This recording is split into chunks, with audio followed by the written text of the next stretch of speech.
and you make your first cast and the line just flies off your reel and you get what's called a bird's nest, literally a pile of line that looks like a bird's nest. The flies are bad, you're getting eaten alive while you're messing around with this. All your buddies are fishing and having a great time and you're just messing with this big mess, right?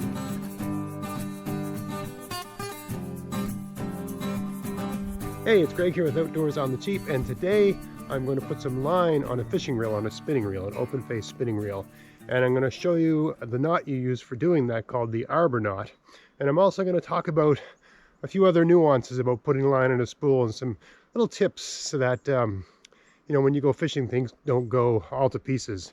There is nothing worse than getting all your gear together, driving for an hour to some great spot that someone's told you about or you've been to before, and you make your first cast and the line just flies off your reel and you get what's called a bird's nest, literally a pile of line that looks like a bird's nest. And you know, either you lose all your line or you lose half the line on your spool, the reel isn't cast right. And you know, to cast properly with a spinning reel, the spool has to be full, basically. I mean, if it's too full, you got other problems, but if the spool's like half full, it doesn't cast as efficiently. You don't get the same distance on your line. And if you haven't got backup line, you know, it can be very frustrating just having to deal with that at the height of fishing season. I'm talking about like trout season here. The flies are bad, you're getting eaten alive while you're messing around with this. All your buddies are fishing and having a great time and you're just messing with this big mess, right?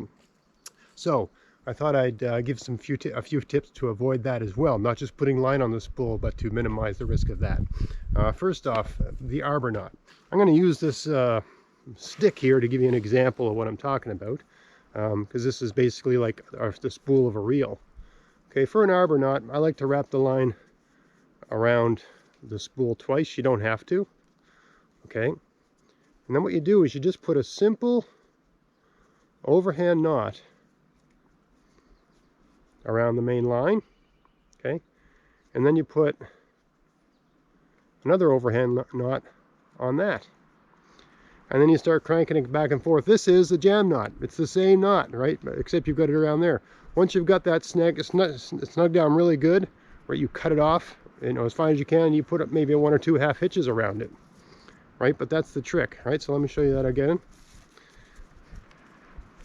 You got your spool, and the reason it's called an arbor knot because another name for a spool is an arbor, right? The thing around which a thing turns. Okay. So you don't have to double wrap it. You can just go single wrap if you want. That's just all a question of your own sense of how much extra fortification everything needs. But basically, you've got it around the arbor, and then you just tie a very, you know, hold it. Maybe I'll do it from this angle. You got it around the arbor, okay? And then you tie an overhand knot, simplest knot ever, right? Around that, right? You can cinch it down a bit. And then in that tag end, you just tie another overhand knot. And when you bring them together, those two knots will eventually, you just wiggle it back and forth. Those two knots will bind up. Make sure you lick it before you do all of that using your monofilament, right? Because the line gets hot and it could actually like melt and break, right? You just keep doing that, you get it super, super tight. Once that's tight, you take your knife and you cut this here off as close to the knot as you can. Right, then you put a couple half hitches around that, right? You know what a half hitch is, I hope, right? The half hitch is just, you know, you take the line, you loop it, put it over, and tighten. Right, I like to do 2 half hitches. Okay, then you start to reel. Okay, let me show you how to do that with a real reel. Hope I'm capturing this properly on the camera. Now I've got this super fine line here, 8-pound test, but it has the diameter of 1 pound test, so it's super thin. And the thinner your line is, the better it casts, right? So for trout, you know, I was using just 4-pound test mono. You have to be careful with that, so that you don't cut your line, right? Let me get a little bit out here. I'm just going to wrap that around the spool. Well, this is difficult to do on camera, for sure. Let me tie the knot. I mean, you're not going to be able to see me tie it anyway. It's the same process. I'll show you when I'm tightening it up. I'm going to tie the knot, I can't hold this and tie the knot and have the camera. And the line's so fine, you're probably not going to see it anyway. But it's the same knot I showed you with that thick orange line. Okay, I'll be back in a second. All right, now we got her strung through the eyelets. And I got my Arbor Knot on there nice and tight. Give her a little bit of a lick. Just keep working it until those two knots find each other.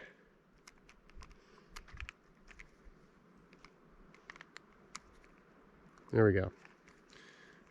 That's good. Get rid of the tag end here without cutting my main line.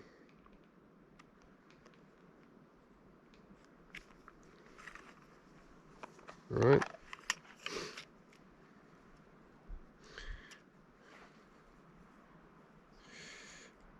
Series of, well, I can barely see this line. A series of half hitches. One more just for good measure. So I put 3 half hitches on there just to be extra safe. I mean, it's never going to be the case that I'm going to have a, well, never say never, but I've never had a trout where I live here. We don't have monster trout here, generally speaking.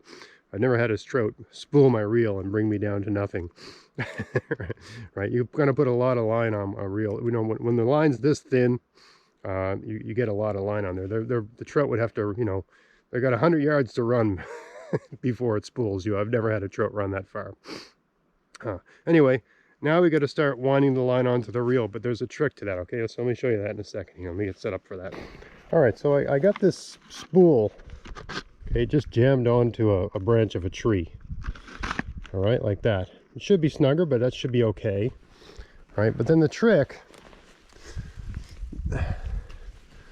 is to put something on it with some weight. Like that. You don't have to have it in the box like this. It helps if you've got it in the box, but I don't know if I got the angle right here. You don't have to have it in the box like this, but it helps, okay? Just adds friction, adds a bit of weight to it, right? But you find some way, what do we got here? Put a little bit of weight on it, put a little tension on it. Okay. All right, we're almost done here. You want some tension, but not too much. And you don't want to overfill the spool. We're getting pretty close to where you want it. You don't want to have the line like flush with the volume of the spool. You want to have some space, right? I say a few more cranks and we're there. Yeah, I think that's good. It's about as much line as I want on there. You put too much on and it risks just all flying off on you. Okay, so I'm going to cut that off. This is the trick for me. You put the spool over something. I mean, ideally you get someone to put a pencil through this, hold it between their legs, put a pillow over it or something like that, right? This is normally something I do in the living room, but I'm doing it here because I'm shooting a video, right? But this works totally fine. The idea is you set it up some way so it can turn freely, like it's doing here. Then you know, just put some fabric or something over it to add some weight, some tension, like you're playing at a fish, so it'll wrap the line nice and snug to the spool of the reel, right? If you don't do that, the line will go on too loose and it'll be a disaster. All right, so we got that nicely spooled. Now the next thing you should do is attach a weight to the other end of the rod and either go to, you know, a lake or someplace you can cast really far and crank out the big, and put a swivel on it, then attach that swivel to a weight. Cast it way out into a lake, right? And then retrieve it once. And that just double make sure you've got it spooled properly, right? You're going to have a big long cast and you're going to retrieve the whole thing. If you don't have access to that, you're living in an apartment or something like that, just go to a big baseball field, a big, big soccer field, just, some sort of field, or some field somewhere, right? A grassy field, same idea, throw a weight out, make a big long cast. And because you're, bringing it back over grass, you got to go a bit slower, but just slowly retrieve. Get that line on the reel, making sure you've got it on there good, right? If you've properly tensioned it, doing what I'm doing here, you get it on good, but you never know if there's going to be a twist or something like that on there, right? If you've had it coming off the spool the way I did, right? You shouldn't have a twist, especially if you've got nice, this is really, really limp line, doesn't have any memory, right? So the limper the line, the finer the line, the less likely you're going to get one of those big bird's nests. But a good extra insurance to prevent the bird's nest disaster. Put a weight on it, go somewhere where you can cast far, crank out the biggest, best cast you can cast, and retrieve it, right? Now you know your rod's ready, your reel's all set, and when you do that big fishing trip on your Saturday, your one Saturday off a week, where you can get away and do that sort of thing, you don't have a disaster to start your day.